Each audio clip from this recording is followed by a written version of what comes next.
Past 8, this is the Hot Breakfast on Triple M. Steve Vizard has joined us all week, and we are very excited that he's going to stick around for another week. And Steve, are you a runner, Steve? Not a loaded question, but...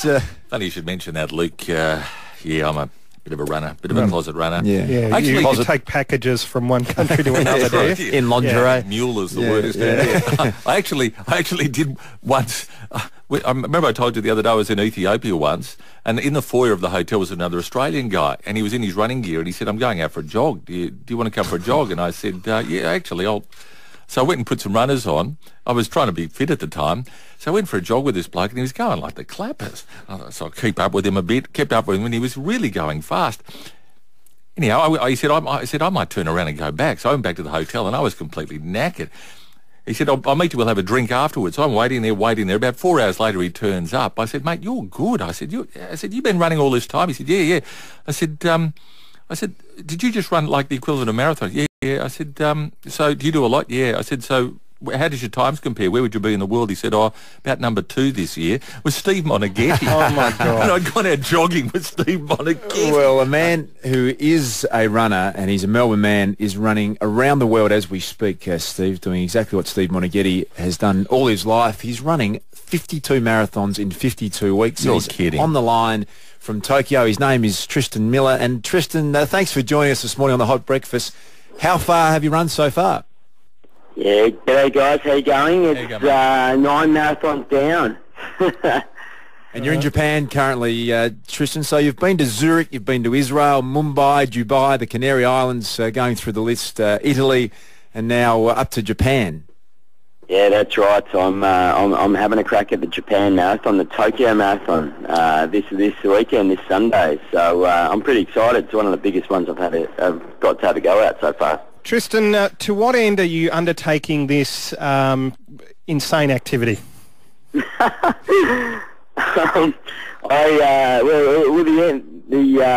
guess the end is that I get to raise some money for UNICEF. I get to run around the world, an adventure of a lifetime with my good buddy Darren Foss, who's there to support me. But trying to raise some money for UNICEF, raise some money for the kids, especially in the view of things like Haiti happening around the world. I think it seems like a good thing to do at a time like this. Mate, am I right in saying you're running a marathon a week? And I don't know a lot about marathons, although I am a sports addict. But my question to you is this: aren't you supposed to allow recovery time between each marathon? And if so, what the hell is going to happen to your body? Well, Steve, I didn't take any of the advice that was given to me before I took on this adventure, because most of it was like, you're insane and you should just give this up right now. But yeah, it was generally along the lines of, we've never heard of it being done successfully before, especially not with all the travel that was involved. Probably for a good reason. Yeah, look, it's certainly that. It's certainly, you know, everyone said just slow down. If you slow down, you should be able to knock out a number of marathons before everything just gives up on you. But to date, I've run 9 marathons in, you know, basically 7 to 7.5 weeks. I'd only done about 5 in my life before that. So far so good. You know, like I've managed to keep going. Tristan, apparently nipple chafing is an occupational hazard of the long-distance runner, the vital part of the male anatomy. How are yours holding up, and is there any Hollywood tape action? Well, look, you know, I was actually going really, really well until last weekend, where one of them disappeared on me. It was an Italian thing, I'm sure. Everything was going well, and then I don't know, things got the best of me, and I lost one along the way. So there was a bit of blood involved. It wasn't pretty. Not a lot of joy there, Tristan. What sort of time are you completing the average marathon in? My worst time so far is 3 hours and 58 minutes. Yeah. I've kind of got a bit of a personal vendetta against going anywhere over 4 hours. So, like, I'd like to get them completed under 3 hours. But I've also, under 4 hours. But I've also managed a couple of PBs in this time.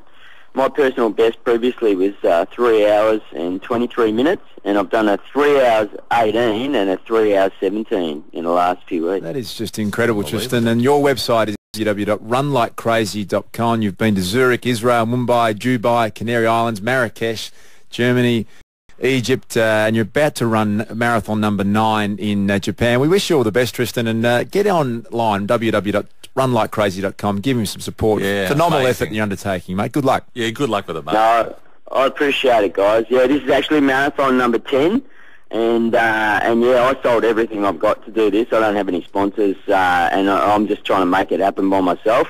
But the plan is to raise as much money as possible for UNICEF throughout the year. So, yeah, anyone that gets on and can have a look, we're not have to be too accurate, but well done, mate. We're right behind you, www.runlikecrazy.com. And this is all behind Tristan Miller, who's in Japan at the moment. Yeah, I couldn't sit through a grand final marathon a week. So I don't know how this guy's doing it. This is the Hot Breakfast. Our onions